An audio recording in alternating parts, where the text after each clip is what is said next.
The history of Turkey. From this title, we can understand as the period between the formation of the Republic in the 29th of October 1923 and the present days, or the period of Ottoman and Turkic Beyliks, but we are going to refer to the entire period of known history of this land. Practically, the history of the region now forming the territory of not only the Republic of Turkey, but also Anatolia. The earliest representations of culture in Anatolia were some Stone Age artifacts due to its strategic location. At the intersection of Asia and Europe, Anatolia has been an important place of several civilizations since prehistoric times. At the start of the Bronze Age, metallurgy spread to Anatolia from Trans-Caucasian cultures in the late 4th millennium BCE, and it slowly entered in the sphere of influence of the Akkadian Empire. Many civilizations existed here. Speaking about one, the Hittite civilization was a member of an ancient Indo-European people who appeared in Anatolia at the beginning of the 2nd millennium BCE. By 1340 BCE, they have become one of the dominant powers in the Middle East. The remnants of Bronze Age civilizations, such as the Haitian, Akkadian, Assyrian, and Hittite peoples, provide us with many examples of the daily lives of its citizens and their trade. After the fall of the Hittites, the new state of Phrygia and Lydia stood strong in the western coast as Greece civilization began to flourish. They and all the rest of Anatolia were relatively soon incorporated into the Persian Empire. More from the east, a new power emerged. Persia grew in power. P_P for and more, and influenced the lands of the west, expanding in Anatolia. Their system of local government in Anatolia allowed many cities and ports to grow and to be wealthy because of the influx of trade and road networks between the east and west. The region of Anatolia got divided into various regions.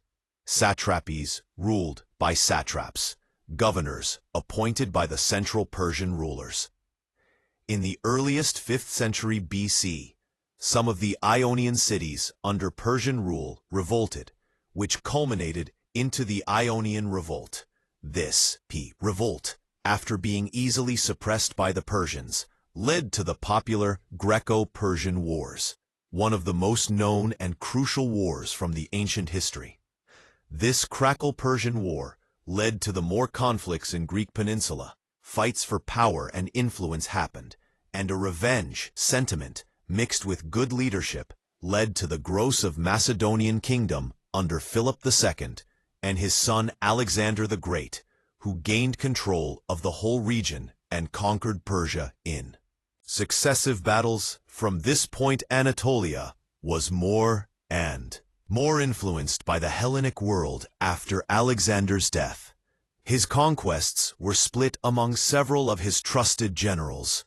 The Seleucid Empire, the largest of Alexander's territories, and which included Anatolia, became involved in wars with Rome more years later. The rise of Rome was felt across the Mediterranean basin. The control of Anatolia was strengthened by Rome, allowing local control to govern effectively and provide military protection, expanding deep into Anatolian territory.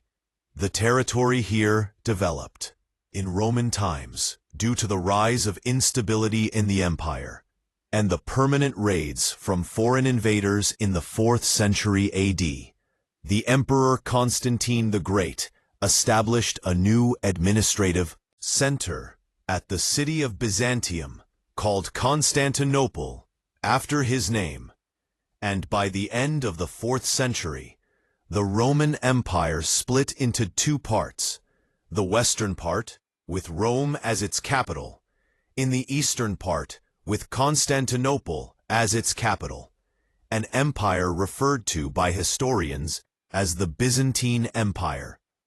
The process of Hellenization that began With Alexander's conquests accelerated under Roman rule, and the ancient Greek language and culture was predominant in the region, Turkic peoples and related groups migrated west from Turkestan and what is now Mongolia towards Eastern Europe, Iranian Plateau, and Anatolia. The Seljuk Turks created a medieval empire that controlled a vast area stretching from the Hindu Kush to eastern Anatolia, and from Central Asia to the Persian Gulf. Many wars, the emerging of new empires, migrations, raids, and the incompetence of some leaders created the slow process of the Byzantine decline throughout time. Their decline and the growing power of the Seljuks led to the conflicts and to the famous Battle of Manzikert on 26th of August 1071, which is believed to be the open gate for the Turkic people, which will come in an intaglio in the next decades and centuries. This important battle was fought between the Byzantine Empire and the Seljuk Empire near Manzikert. The defeat of the Byzantine Empire in the capture of their emperor Romanos Diogenes IV is an important chapter in the history of Anatolia and in the history of what will be known as the Ottoman Empire and the Republic of Turkey. The Sultanate of Rum seceded from the Great Seljuk Empire, and they ruled central Anatolia as the Seljuk Sultanate of Rum started to crumble. Many other smaller regions emerged, ruled by different leaders. These small kingdoms were called Beyliks. One of them was ruled by Osman, which will be known as Osman I, the founder of the Ottoman Empire. It's believed that Osman's early followers consisted both of Turkish tribal groups and Byzantine renegades, but not all were Muslims. It is not known for sure how this Beylik started to dominate the region, but one thing was sure: the Byzantine Empire was very vulnerable. The new empire expanded into Europe, defeating local leaders and taking profit from the instability of the region. By the year 1400, the Ottomans were a true power, having control of much of the Balkans and western Anatolia. The collapse of Constantinople in the year of 1453 and the end of the last vestiges of the Roman Empire consolidated their power in their notoriety for the next centuries, in which the empire will expand even further, reaching its peak in the 16th and 17th centuries. Inflation's lost battles, the defeats against the Russians, in the Habsburgs, and some crisis and rebellions marked the decline of the Ottomans. The start of the 19th century was marked by national movements. Many people from different ethnicities lived in different empires or administrative forms, and rebellions started to happen. The Serbian Revolution, 1804 to 1815, marked the beginning of an era of national awakening. Also, even some Arabs, led by the Al Saud family, revolted against the Ottomans in 1821. The Greeks declared war on the Sultan, achieving independence in 1830. The French invaded Algeria, which was lost to the empire in 1831. Muhammad Ali revolted and created a civil war with the aim of making himself strong Sultan. As we can see, the Ottoman experienced huge instability, marked by defeats, bad administration, revolts, and national movements across the empire, due to its overextensions on lands with different peoples and cultures. The empire continued in the next years of the 19th century to lose wars and territories, and to fail in the creating of new reforms. The collapse of the empire is a more detailed subject. But if you want to know more about that, we already made a more detailed video about their collapse at the start of the First Empire. Key. Brie.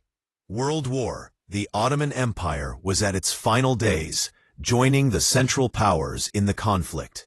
After their defeat, the empire crumbled, and many of their territories were conceded in favor of Greece, Italy, Britain, and France. This loss created the start of the Turkish national movement, which will be known as the Turkish War of Independence, led by Mustafa Kemal. By September 18, 1922, the occupying armies were expelled. On November 1st, the newly founded parliament formally abolished the Sultanate, thus ending 623 years of Ottoman rule. The Treaty of Lausanne of July 24, 1923, led to the international cognition of the sovereignty of the newly formed Republic of Turkey as the successor state of the Ottoman Empire. And the Republic was officially proclaimed on October 29, 1923, in the new capital of Ankara. Mustafa Kemal became the Republic's first president of Turkey, and subsequently introduced many radical reforms. More rights for women were established. A new writing system in the Latin alphabet for the Turkish language was created, and many others. Turkey was neutral in World War II, and they refused German requests to allow troops access to its borders into Syria or the USSR. Due to the growing tensions of the Cold War, the U.S. guaranteed the security of strong Turkey and Greece. Turkey joined NATO in 1952, an important member, especially due to its geographic position at the border with USSR. On the island of Cyprus, instability and conflicts started to exist, and a military coup of July 1974, overthrowing President Makarios and installing Nico Samson as a dictator. Turkey invaded then strong Cyprus in 1974. Later, the Turkish Republic of Northern Cyprus was established, but just Turkey recognizes it. The single-party period was followed by multi-party democracy after 1945. The Turkish democracy was interrupted by internal problems and by military coups in 1960, 1971, and 1980. Since the liberalization of the Turkish economy during the 1980s, the country has enjoyed stronger economic growth and greater political stability. Also, a boom in population happened. In this country, growing from 17 million people in the 1930s to over 80 million today. We know that there's more to discuss about this topic, and we will cover more details in future episodes about the history of the Turkish people in Anatolia. So, be sure to subscribe to our channel to receive more interesting animated episodes about our history. Also, we cannot end this video without thanking our few but very generous supporters on Patreon. Your support is much appreciated, and it helps our work a lot. Thank you for watching, and see you in the next one. /brief period